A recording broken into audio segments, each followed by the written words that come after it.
So happy to be here again with you, Juna Mustad. And I'm just looking forward to our conversation around anger. We already had one on the podcast, and we left it off realizing we had so much more that could be explored. And we're going to offer some tools today, have some conversations around even more. How do we embrace anger as it arises? How do we know that it's here? How do we work with it with ourselves and folks we're working with, and so much more. Juna is a somatic experiencing practitioner, an intuitive, a coach, TEDx talk. She did a TEDx talk on mindful anger that is super awesome. You'll have to check it out, and we'll put that in the show notes. Welcome, Juna. So happy to see you again. So happy to be with you again. And I was just having so much fun before our call, listening to the podcast we did many months ago now. And just, it was such a rich and deep conversation that I'm really excited to get to dive in with you again today. Yay, me too. I'd love to start with something you just said that we were talking a few minutes ago before we started, and we actually both kind of commented on this. You said, I didn't even know that what was happening in my body was anger. And I know that's a big place to just jump right in, but would that feel fun just to kind of go with that? Absolutely. Okay. Yeah. And I think that people listening to this, my hope is that some people can relate to this, that for some of us who have kind of built a life around maybe stuffing their anger, being more people pleaser, caretaker of other people and other people's feelings. We don't have a relationship with our own anger. So when anger comes up in our bodies as an emotion, there's a disconnect. We don't even know we're feeling angry. And so I think for a lot of us anger stuffing types, we maybe even have cleverly over time found a way to morph our anger into more familiar, safer emotions like sadness or collapse or depression, or maybe kind of we turn our anger inwards at ourselves and it becomes self-loathing. So there's a way that I think a lot of us don't even know when we're feeling angry. And I shared with you in our last podcast interview that I had been in a psychologically abusive relationship for many years, and it had some really unhealthy sexual dynamics and other unhealthy things going on. And I think year 2 or year 3, I started to feel this collapse in my system, like a depression, like a heaviness. And I started to feel like I was having fantasies about getting cancer and dying. I was starting to feel like there was just like life just felt dark and terrible. And then at the same time, I was having chronic neck issues, chronic tightness in my jaw. I would wake up clenching my jaw. I'd also wake up with acid reflux every single night. And I started also having panic attacks and anxiety for the first time in my life. So these are what one of my teachers Katie Hendricks calls body flags. Like my body was flagging. And in my experience now, I can look back and say, oh, the emotion anger, which was a boundary. My anger was coming forward to step forward as a boundary to say, hey, no more. Anger was coming out through my body and maybe being morphed into depression, collapse, grief, or coming out in these body flags. And so it kind of started to get so bad in that relationship that then I started to maybe register a little bit like, oh, I wonder if this is anger, because I kept using the analogy. I feel like there's a volcano in me that's about to explode. And it was this like terrifying feeling, like, what can I do to make the volcano simmer down? Mm-hmm. And I finally broke up with this guy. And I feel like that building volcanic feeling is what helped me break up with him. But I thought that the anger would go away, and it didn't. So that's kind of that's a little bit of a journey of what happened in my own process. Yeah, I love this concept of body flags. Yeah. these messages that we're receiving that maybe we don't actually know what they mean right away, but it's like they're trying to get us to pay attention. And as you were sharing, I was thinking about, why wouldn't you want to pay attention to those flags? What might happen if you actually were able to turn towards them and really hear what they were saying? Yeah, and I think there's a lot of reasons why we don't want to pay attention to the flags. I mean, and this is why I'm, doing this work around helping people pleasers turn towards their anger, which is sometimes just like the hardest thing is just to want to do the work. Because it's like, oh, my body is giving me a cue that something's not right. And if I actually turns towards the flag or turn towards my anger, I have to actually acknowledge something's not right. And then if I really let myself see that this relationship with my partner is actually toxic, uh-oh, I might have to change it. So it's much easier to just hang out in the cloudy soup of denial. Yeah. Well, I'm thinking about safety too, right? It's so hard for so many people even to imagine how they might make that change, whether big or small, whether detrimental or it's just a perceived threat. That there's something in the nervous system that is feeling frightened. And when we actually do stop and listen and go, oh, my chronic pain or my chronic fatigue or my gut issues or joint pain, or name any kind of body flag or physiological flag like that, for many of us, is it safe? Is it safe to set a boundary? Is it safe to say no, thank you? Is it safe to say, I love something different? Is it safe to know what we need and express it and go get it?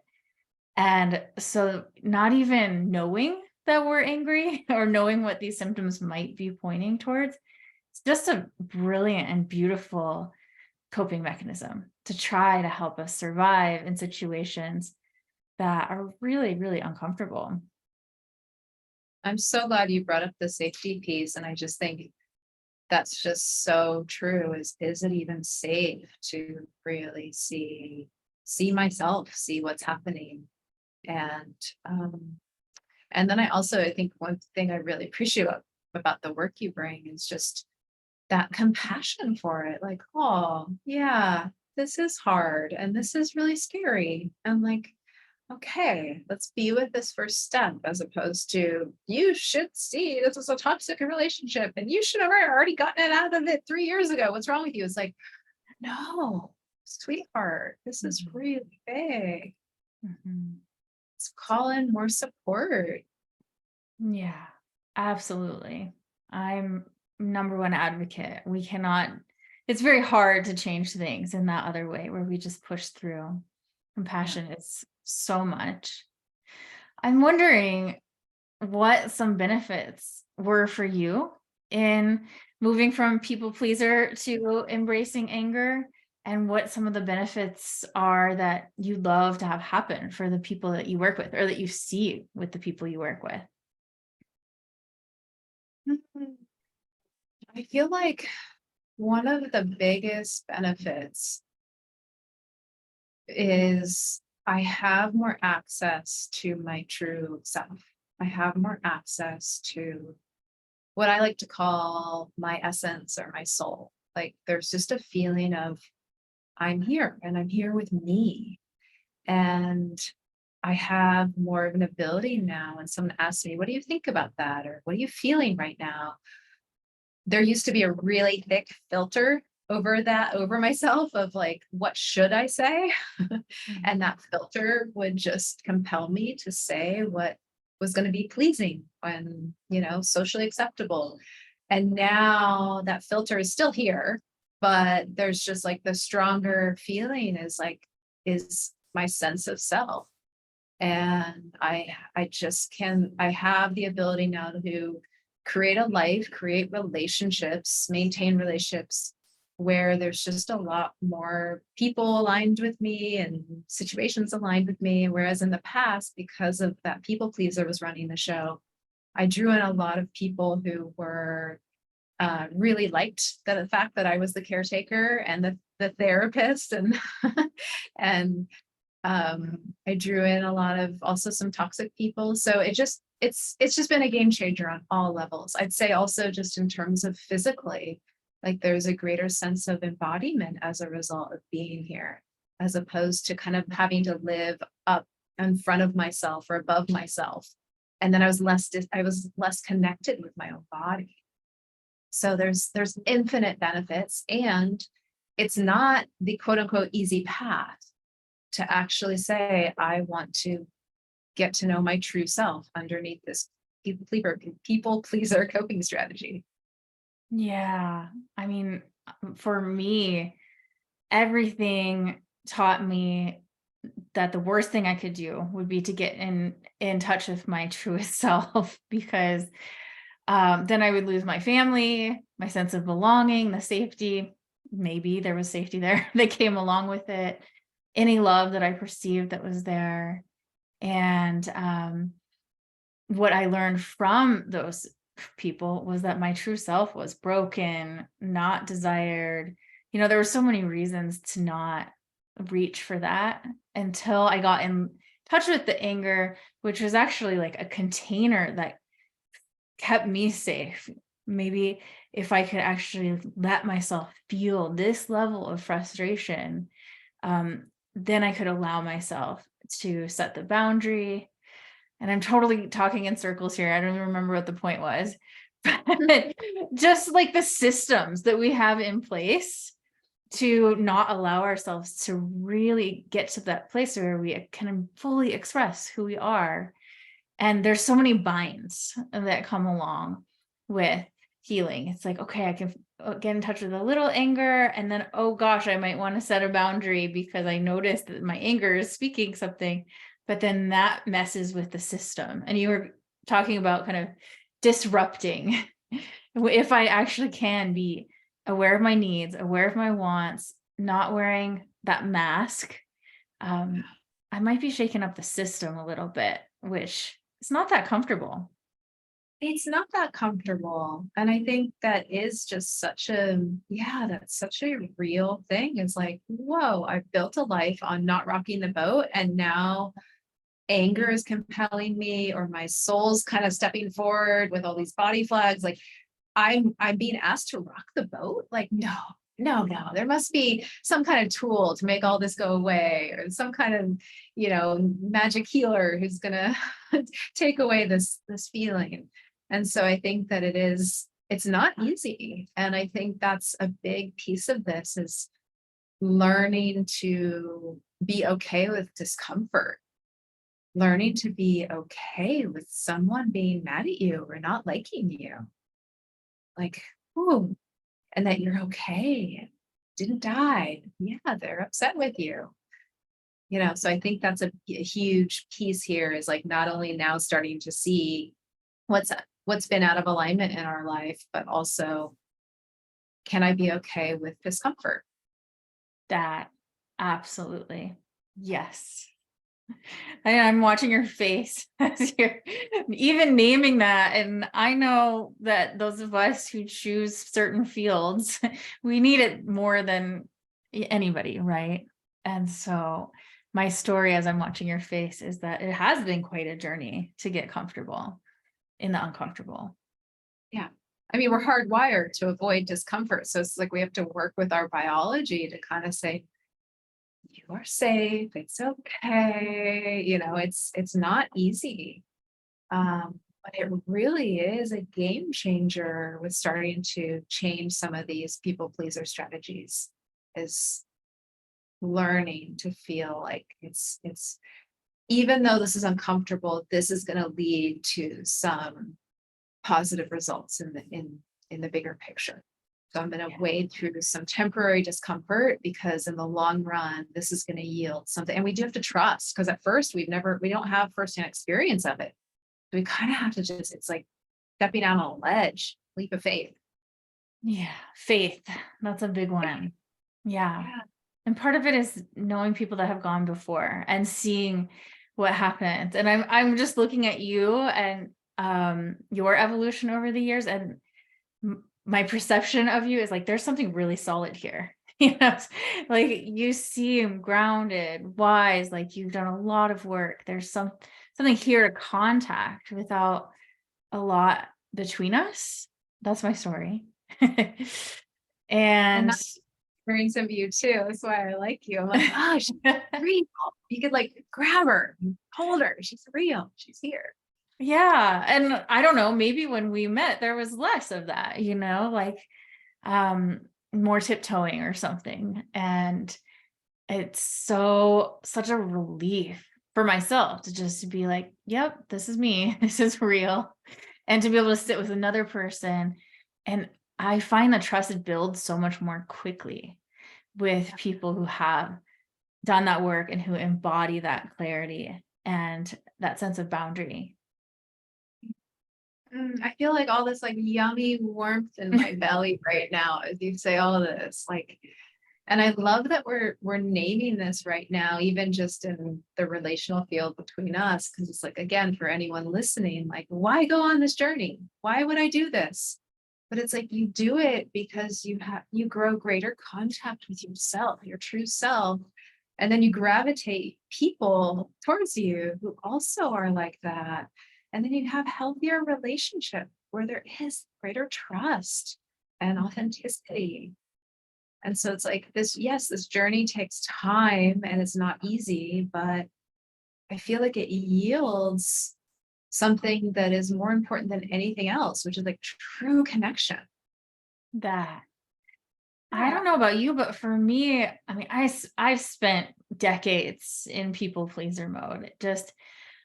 I did a really good job of walking into every single different room and having a different personality, and did a really good job, I think, of fitting in pretty well. And I felt really lonely most of the time. I felt like it was so hard to really be seen and also see others because I was so busy just looking for the things that wouldn't get me exiled from the community or whatever was happening, and would work so hard, work double time unconsciously. Like I just thought that was me. Oh, look at me. I'm good in every situation. I can walk across so many bridges. And I was like, actually really disconnected from my inner core and from my energy source, my power source, my vitality, my vision, what I wanted, what I needed, advocating for that. And by no means am I perfect at that now. But I do have a lot more energy, a lot more clarity about what I want and don't want, and a lot more ability to ask for it and be comfortable with people not wanting it, or not wanting to give it. Yeah. I really relate to your story. It's like full on chameleon. Mhm. And yeah, it all kind of came to a head for me, that chameleon strategy, when I entered this apprenticeship program with Katie Hendricks. And oh man, I got my ass kicked because the program's essentially about authenticity. So I was really confused entering this program. I was like, okay, I know how to walk into any room and make sure that the teacher loves me and that I'm doing it right. And I'm seeing all these people like cry and emote and share. And so then I'm like, okay, I'm gonna now emote and share. And I did this whole thing. And I swear Katie Hendricks just looked at me and just rolled her eyes. And I was like, what? I don't get it. I did it wrong. I really don't understand this authenticity thing. And I think a big part of it was just like you shared, like, it's like I didn't know my true self. I wasn't connected to my true thoughts and feelings. It was still a mask that was trying to do authenticity right. So it has been a journey of being like really asking myself, like, who am I really? What do I really think about this? And sometimes I'll ask those questions again and again and again, or journal like the same question until I keep going deeper and deeper. And then you have this visceral feeling when you land on truth. And so I think, again, for any people pleaser types listening to this, like this is an exercise you can essentially do to help yourself really actually uncover your true thoughts and feelings. And sometimes it can take a little while. What do Yeah. you actually think about that person?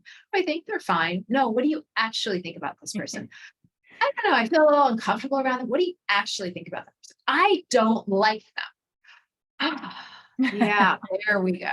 Oh, and then you There's like a feel like breath. so relaxed in your body. It's like, I think also something else you mentioned kind of triggered for me, like the impact of living in long-term cognitive dissonance, like when there's a disconnect between our true thoughts and feelings, our true essence, and then how we're interacting in the world. I feel like that creates an internal split that can create health issues and depression and anxiety. So, yeah, this is just important stuff. Yeah. I love the writing to kind of really get underneath it. And I love giving myself permission to like not know, what do I really want? Who am I really? And it's like, I don't know, just make a guess. Just keep guessing. And then at some point it'll like click. And just like you Yeah. said, that visceral experience. And lately I've been remembering, our sense of self is really formed in the spine. And so when we can come back, and we can all even do this right now, and just sense our spines all the way from the base of the tailbone to the brainstem. And the body will just even hear that. You don't even have to think too much about it, and the body will start doing something. And a breath, and when we can just connect in somewhere that feels safe enough to connect with, so maybe some clarity comes. Maybe we feel a different way about ourselves. Maybe we're more in touch with something that feels more supportive. So for me, the spine and the back of the body helps me do less masking and feel stronger to be able to really express what's going on. Yeah. Like all this like warm tingliness down my spine. And then there's like all these interesting sensations in my head. I like that. Yeah. Mhm. We could do a whole somatic thing, like when we bring our arms out, what happens? A lot of times when I work with clients and they bring their arms out in front of them, they just really a lot of fear and terror comes up of having any sense of boundary or space for themselves. The muscles connected to the shoulders and the arms, they come all the way in. They connect with the vagal nerve, with the heart, and the front and the back. So there's a lot going on there. And so just even working with the arms a few inches outside of the body and see, can I feel safe enough just to hold my hands up for 2 breaths and get a little space. I like that we're doing this. Feels really good. Yeah. Yeah. And just noticing what it's like to take up space, and is it okay? What feels good or what feels scary about it? Yeah. Yeah.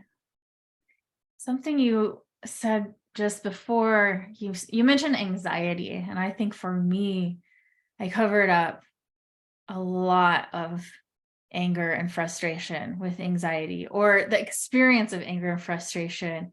There was anxiety on top of it because I was so scared if I let it calm, something really bad could happen.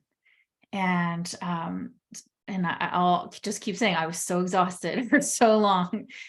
And just in the last year, maybe 2, the practitioner that I'm working with, I remember him acknowledging and saying, that is a lot of frustration. Like the way he said it, you could tell he could really get the sense that this was frustration that was here since birth. And he was like, no wonder your body has been experiencing X, Y, and Z. Like, and he had tears in his eyes. He said it with the deepest amount of compassion and understanding. And to be seen by another instead of like a judgy, that is a lot of frustration. But like, it makes so much sense that you feel this way. No wonder your body has been taking the impact of this. And of course, you feel such a magnitude of frustration in every department of your life because of what happened. and to be seen so clearly with such compassion gave me permission to go, no wonder I go into groups frustrated, I go here frustrated, I go there frustrated, I'm frustrated all the time. And I could just have some compassion and be like, yeah, all right. And so there was permission to feel frustrated all the damn time. And now it's just kind of like this powerful part of me. I still get frustrated, but it's not like this thing that anxiety is sitting on top of, because if I let it out, I will die. It's just like, yep, it's there. Totally makes sense.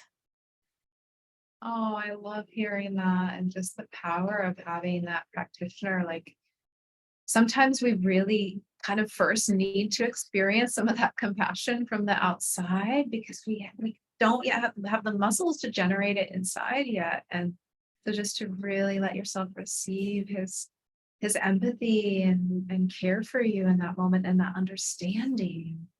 Yeah. It's like, it sounds like that opened up your own compassion, your own understanding, and then like almost like it kind of just welcomes the experience, as opposed to like shame shuts it out, and then it actually festers and like can grow larger. And then, like you said, it creates other emotions like anxiety or depression.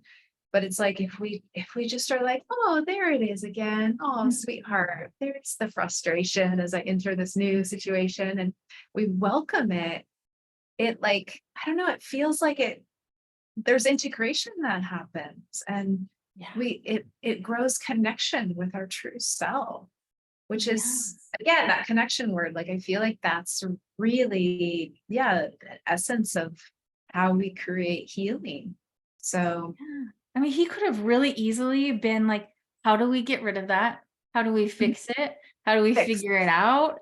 Oh, that just some kind of like pity experience. And it was just this solid witnessing with compassion and no alarm. Just like, yeah, whew, that's a Yeah, lot. No that's a lot. wonder. Yeah. Yeah.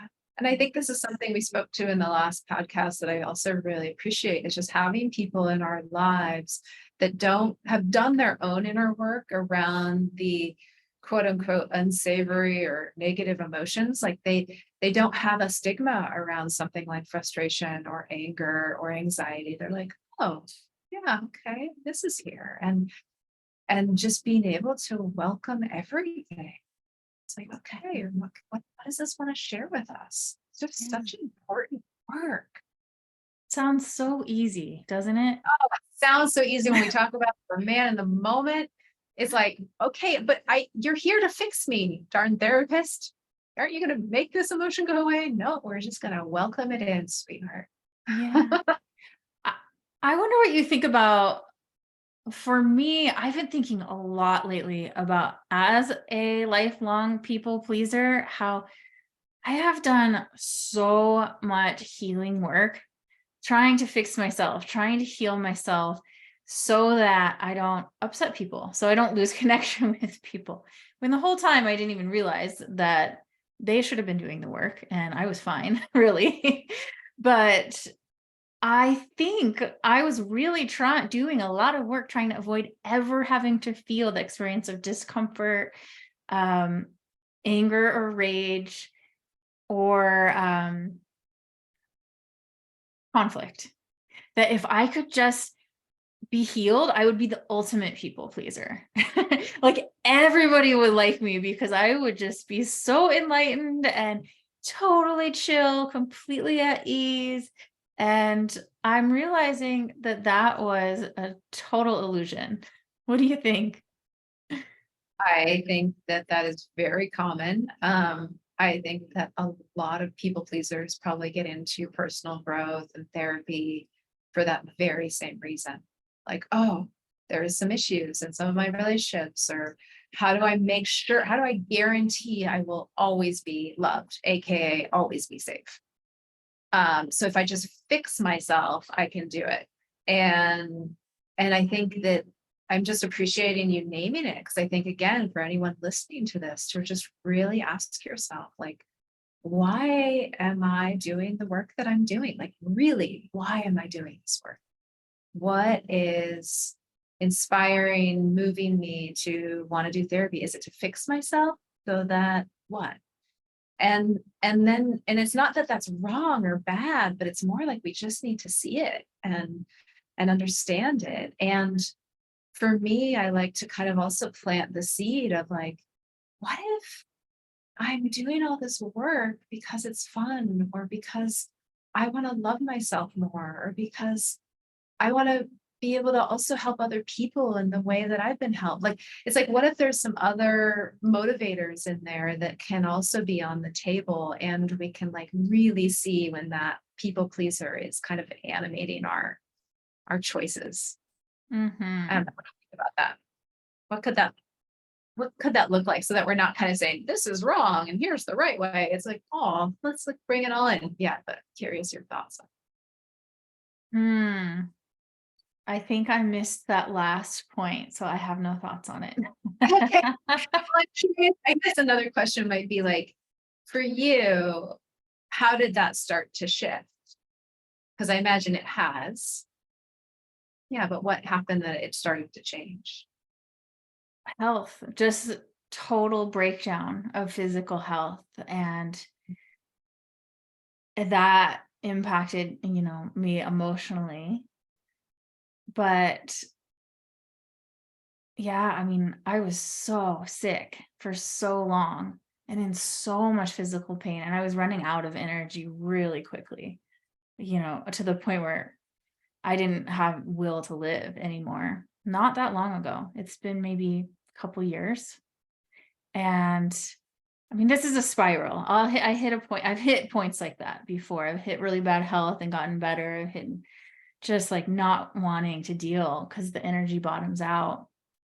And then I couldn't say like what made me wake up to and embrace anger. It's just been a series of sitting with the right people, the right practitioners, the doing certain kinds of work that give me enough energy to grow that tolerance. And I mean, it really is being reflected back. We talked in the last podcast. I got assaulted and I yelled no. And I was super activated after I ran out of the healing practitioner's room, holding my shoes and my clothes in the parking lot. And I got in the car and I called my therapist, and she celebrated me. She was like, look, this is healing. You got out of that room. Or, with my other practitioner of like, yes, that is a lot of frustration. It's so welcome here. Of course it's here. And this particular practitioner has been doing a phenomenal job of reminding me that my body is saying things that are very wise and very important, and we don't ever want to try to fix it or change it. Actually, we really, really want to just go, yeah, okay, what's it saying? And learn to listen more deeply. And so just surrounding myself with people that aren't interested in fixing anything, and just going, Mhm. of course you feel what you're feeling. I'm with you. I got your back. um, it's a lot of layers and a lot of pieces. What would you say? Um, yeah, I mean, I think similarly, like for me, it wasn't necessarily health, but I think one of the things that really got me to wake up, and this is kind of why I did my whole TED talk, was just like that relationship I was in got so toxic, and some of the sexual things I found myself doing were so beyond what I ever thought I would do, that I was like, it was almost like things have to get so extreme for people pleasers that we're finally able to wake up out of the trance in Yeah. some ways. It sounds like for you, it was kind of like health, kind of, it just hit this peak. For me, it was just like a really psychologically abusive situation. And it felt like life was just kind of slapping me awake. Like, really? Is this your life? Like, come on.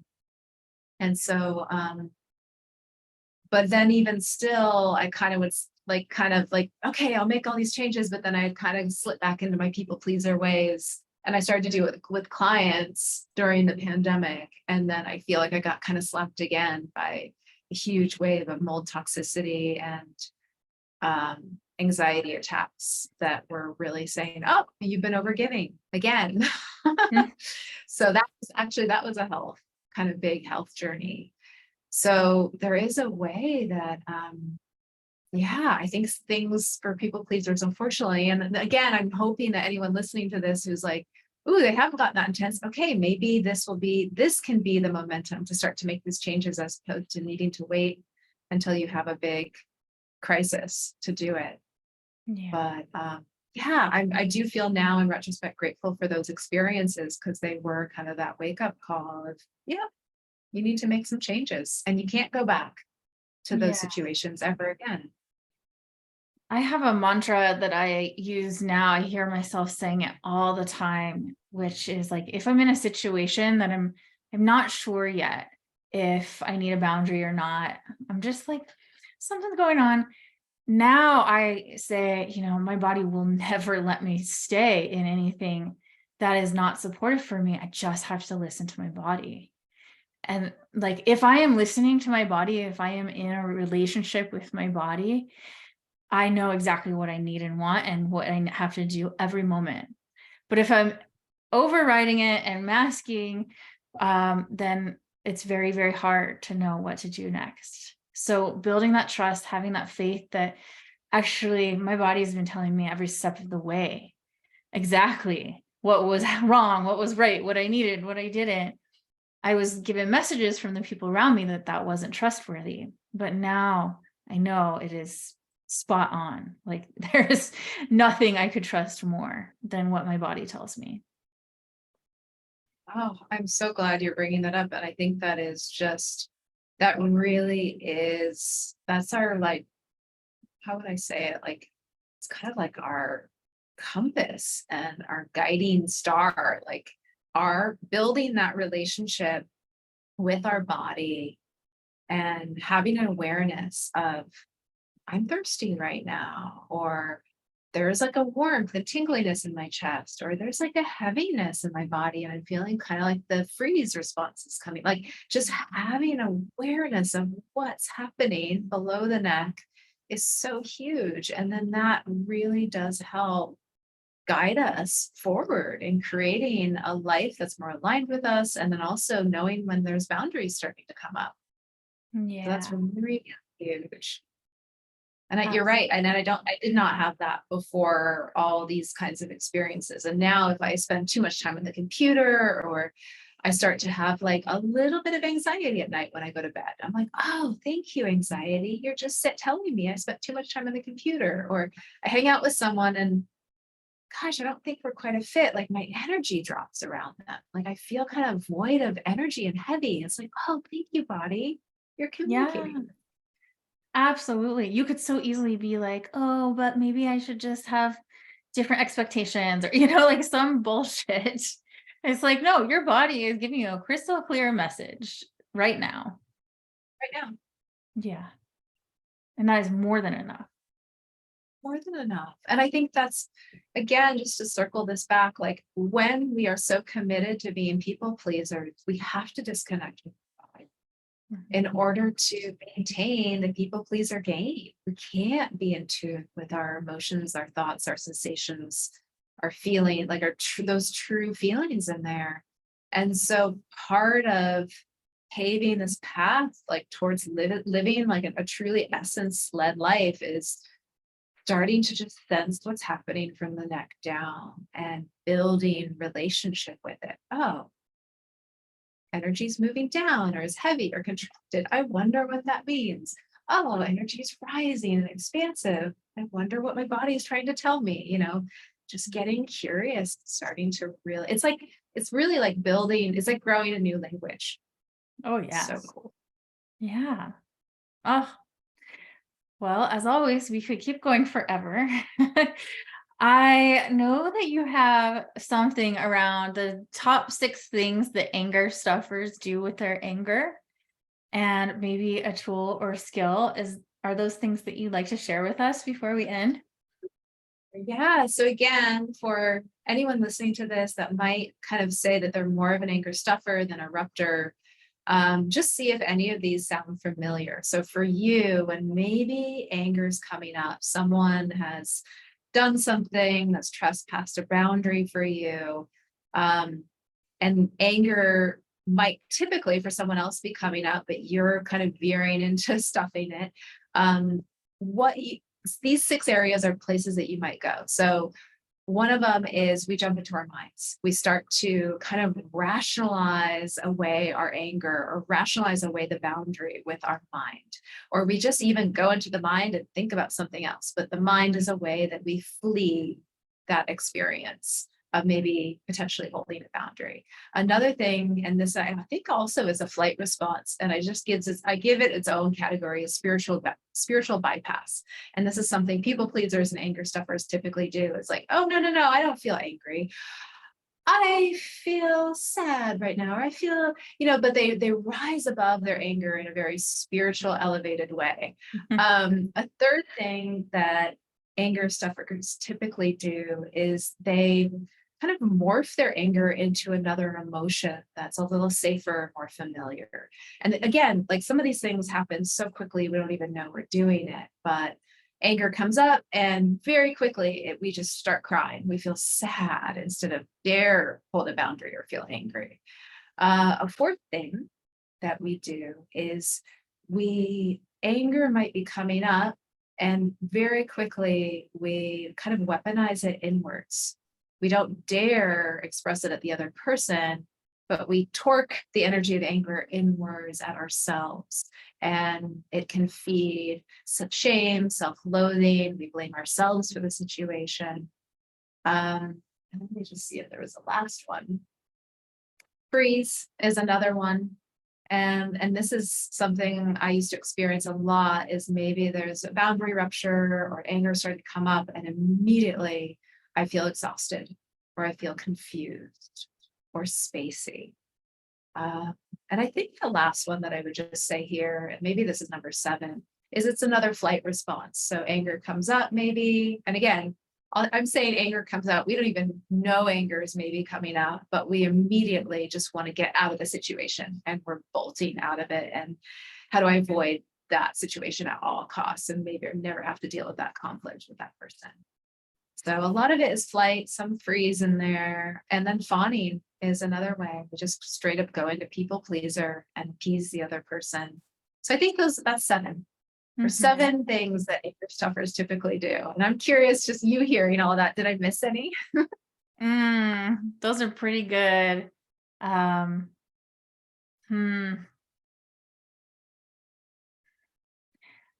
Criticizing, you named it, like when we turn it inwards. For me, I was a master of taking any anger that was anywhere in the field, mine or others, and turning it against myself, trying to stuff it even further so that I could be a good girl, right? And so I just want to circle and underline that one. Yeah. That one. It's like almost like that version, what anger stuffers typically do is a bit of there's a lot of flight response in there. There's some freeze, there's some fawn. And then there is kind of this morphed fight response that's still in there, but it gets turned in the only safe direction, which is at ourselves. Yeah. So yeah, it's interesting. Yeah. Oh, these are so good. So you have a program coming up real soon that can help people get in touch with this in a really beautiful, skillful way. Will you tell us a little bit about that? Sure. It's called The People Pleaser's Guide to Anger, Boundaries, and Your True Power. It starts March 5th. And it's really based off of the wisdom of my TEDx talk on mindful anger and just taking all that wisdom and just bringing it a lot deeper into practices. And I just really want to support people like myself who've maybe had a lifelong habit of people pleasing and anger stuffing and caretaking others. And FYI, a lot of anger stuffers do eventually erupt. So it's not just people who never dare feel anger. It's like, no, you do. It's just the go-to strategy typically is anger stuffers. But I want to help these kinds of people do exactly what we talked about today, which is feel safe enough to start to grow a healthier relationship with their true selves and their true voice and their beautiful, badass boundaries. But a lot of us need support to do this. So this is a gentle group experience into that realm. So Mm. yeah, I'm really excited. Mm. So good. We'll put the information about that in the show notes. Juna, thank you Thank you. so much. It's just always such a joy to get to talk to you, even about anger. And yeah, I look forward to more sometime soon. I'll be happy to be here.